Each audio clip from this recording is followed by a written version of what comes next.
Thanks, everyone. It's a little humbling to be on this stage. I feel like I'm in the math nerd group for the evening. I'm from Asheville, North Carolina. Can we get the slides?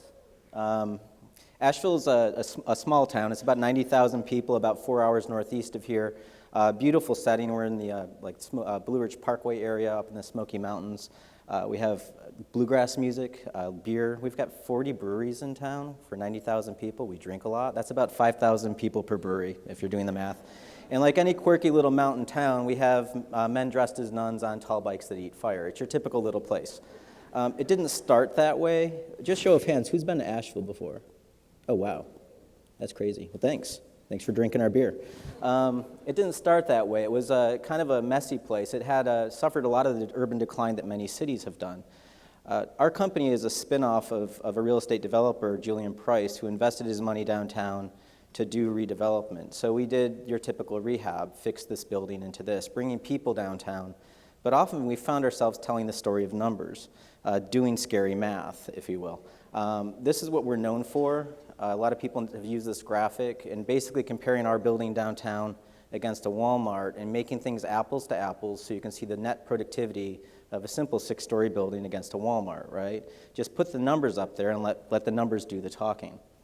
Well, taking that and going into a new direction, David Downey had asked me, he's like, Joe, what's your big idea? Like, what can you put out for there? We want to put the E back in the IDEA. And we kind of thought about that. We actually had a conversation, and for me, it kind of brought me back to this moment. I attended the International Association of Tax Assessing Officers Conference. Anybody go to an assessors conference before? No?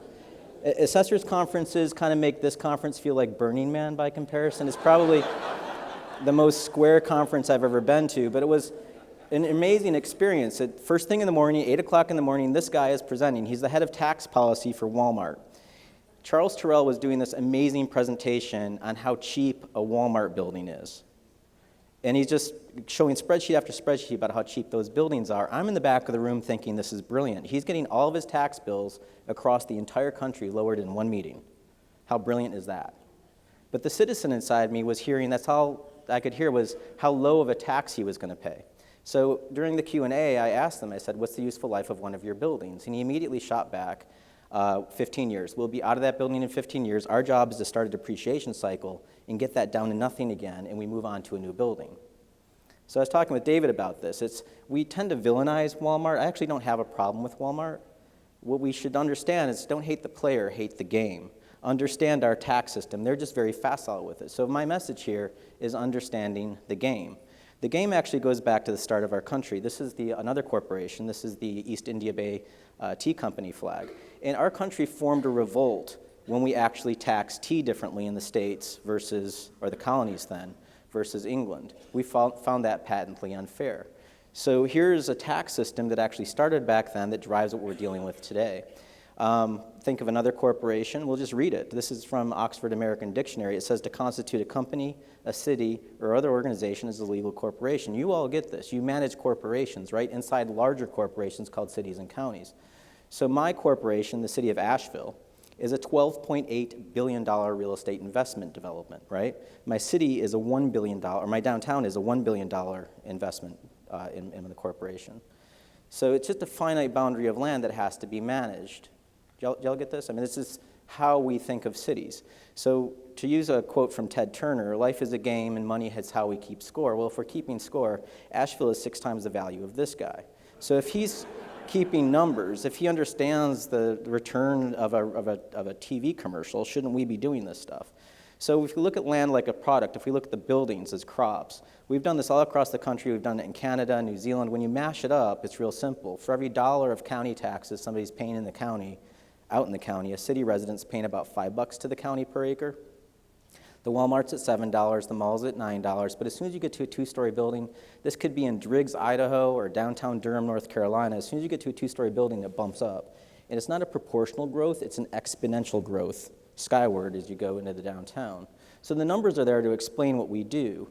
Can we take the city and peel it apart? Can we look at it in layers? So we're used to seeing the city with infrastructure, and on the infrastructure and streets and pipes, the buildings are built, right? We also map the ologies, the hydrology, the geology, things like that.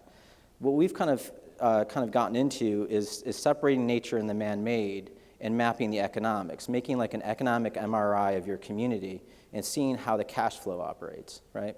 So take back to Asheville for a second. This is my county. This is how typically elected officials look at the place. So we have non-taxable in gray. So this is a big park up here, so we have non-taxable. Green is low value, purple is hot value. This is the Biltmore estate, this big purple blob. It's a $100 million house, right? When Mr. Cecil, heir to the Vanderbilt fortune, shows up at one of our council meetings, we all genuflect and thank him for his time. He's got a $100 million house, but it's the biggest house in the entire United States, right?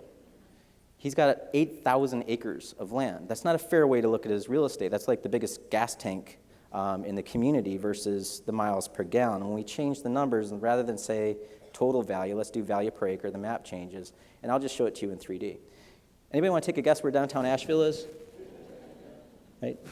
You know, you can see it right here. Boom, there's the spike. And we can also see Black Mountain, our little sister 10 miles to the east. We can see its little main street like Baby Bear, and this is Mama Bear, right? And it's not just the property tax productivity. We've done this in other places. There's communities like in Colorado, you deal with retail taxes, same with California. And sorry to the folks in Alabama, but y'all operate just like California and Colorado. Retail taxes drive cities. In Austin, we did the analysis. Again, here's Travis County. You can see downtown Austin, clear as day. That big purple spike right there. The fun thing about Austin, the Austin people are here, I've seen you all around, we mapped their booze sales. They drink a lot in their downtown. For anybody who's been to 6th Street, they're like walking zombies at night, all of the drinking that happens there. But there's also the retail sales, and this was kind of telling that we have all these biases of how we think cities operate. This is the retail zone. This is the mall zone that's almost monolithically retail, and downtown is not only heads and shoulders, it's leaps and bounds beyond that, right? So it's not just Austin. We've seen it in Austin. We've seen it in Syracuse, New York. Again, downtown killing the mall, and even Nashville. The data is there to show it. You just have to display it in an apples-to-apples way. Canadians. Y'all are a little different. Seriously, let's hear it for the Canadians. Finally, the Canadians are awesome. Please go to Winnipeg next year. It's embarrassing. It's embarrassing how functionally and financially illiterate our country is compared to the Canadians. You guys are rock stars. We've learned a lot from the Canadians. Again, we did a project in Ontario and Guelph. You see their data. Now, not only is their downtown popping up, but all the rest of their world is so much more fiscally productive than in a typical American city. So there's stuff to learn there. Back to what we've been hearing all day. The data is there. You just have to put it out there. So Lafayette, Louisiana, there's the Lafayette crowds here. They asked us to go the next step further. If we're doing the productivity, can you do the cost? Can you do the whole net of this? So here's their model. This is their downtown. Here's some new urbanism here. And then this is the whole county or the whole parish. Just mapping the roads that they own. They have 6.5 square miles of asphalt that they own. It's a tremendous amount of real estate and cost. Okay, this is in red is the cost of all those roads. In blue is the revenue to pay for the roads. Show of hands, who can see as much revenue as the cost? So we said, the red is 18 times the revenue that you have, and the sad part is half of this revenue is already committed to the bonds on the service on the red. So you don't get that money back. That goes straight to the bonding agencies. You're going broke, right? So this is how it was responded to. This is one of the counselors. I love this quote. It's not where you live, it's what you believe, right? People in Lafayette are awesome. The Public Works Director responded to this statement by saying this: there's no such thing as an infrastructure fairy. So we had to Photoshop Kevin in on this one because he's awesome. And by the way, look at Kevin's title, the world's greatest Public Works Director, and he really is. So Kevin said, could you just show it in a different way? So this is a side view of the model. In red is the sunk costs in the county. In green is the revenue. That's the tax production. Like any business, you want to net the cash in versus the cash out. So what's in the black and what's in the red, and here's the whole county in 3D. Taking this thing and dropping it on the floor so it all pops up vertically, this is what it looks like. So you can now see the cost of that pattern of development. There's just too much infrastructure in the ground for the revenue that it pays. Did y'all get this? So just breaking this down, you can see the red out here in the belt on the outside versus the productivity of the inside. Just do more downtown to build yourself out of this. scaling it back, here's the simple truth. In 1950, they had 34,000 people in town, about 5 feet of pipe per person, and about 2.4 fire hydrants per 1,000 people. They've grown their population. They've grown their population to 121,000 people. They've grown their feet of pipe per person to 50, and their fire hydrants per 1,000 to 51. So they've grown their population 350%. They've grown their liability 1,000 and 2,000%.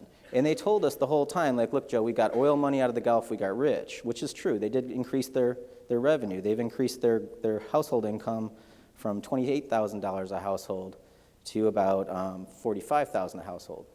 So just look at the math here. They've grown their wealth by 160%. They've grown their liability by thousands of percent. This is a hole that they can't dig themselves out of. This is happening in many cities across our country. We put in too much infrastructure for our ability to pay for it. And now has come time for that to pay for that. So since we're in Georgia, we did a project up in Gwinnett County. Is anybody from Gwinnett County here? Awesome.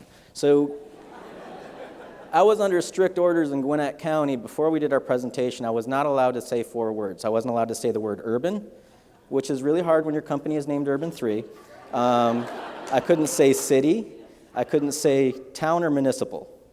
So we did their data. When we pulled their data, we found out that, oh, here, by the way, they're a rural county. They're not Atlanta. They're outside the Beltway. This is rural out here. This is the county seat, Lawrenceville. I'd never heard of Lawrenceville before we came down here. And I was under orders to not say these words. So when I asked them, I said, why? And they said, because we're rural. We're rural people out here. We're not urban. Fair enough. There are 800,000 people in that county. When I called them up with that number, I was told by my client, she goes, yeah, but honey, you need to understand we're 460 square miles. We're huge, right? All right, well, 800,000 divided by 460 is about 1,900 people per square mile, which is less dense than DeKalb, which is what we're sitting in right now, right? But we had other data. What's that? Oh, we're in Fulton? Oh, I'm across the line. Sorry. Fulton County is actually more dense as well. But we had all of this other data, and we put it up there for them. So realize that they're actually 200 people per square mile denser than Mecklenburg. Do y'all know what's in Mecklenburg, North Carolina? Charlotte. This is Nashville right here. There's 600 people denser than Nashville. Both of these places have a football team. Gwinnett County doesn't. This is Austin, Raleigh, Asheville, and this is Chapel Hill, North Carolina. So when we did their data, we turned their model on its side, and it's like a 1970s shag carpet. It's the same thing all the way across. This is what we typically see when we do a community. So we can see Chapel Hill, Carborough, and Hillsborough, and I can see Main Street, Main Street, Main Street in this model, right? Why did they do this? So looking at their data, the most value that they got was $8 million an acre. That's the top grosser in their product. And all of these places are less dense. So even though you think that you can produce value with density, you really don't. You can actually have suburban density that's more dense than a city. So putting Gwinnett County, Travis County, and Davidson County at the same scale, side by side, we ran an economic heart monitor just to show them how they're pulsing out. So we've got a peak value in Nashville of $192 million an acre, a peak value of $476 an acre in Austin, and we're flatlining at $8 million an acre in Lawrenceville. That's the reality of their product. Do y'all follow me with this? So this is the data that's out there. Charleston going to the other side and seeing an old city. You can see the peninsula and downtown Charleston killing it. But there's another thing that we found here. Charleston actually predates our country.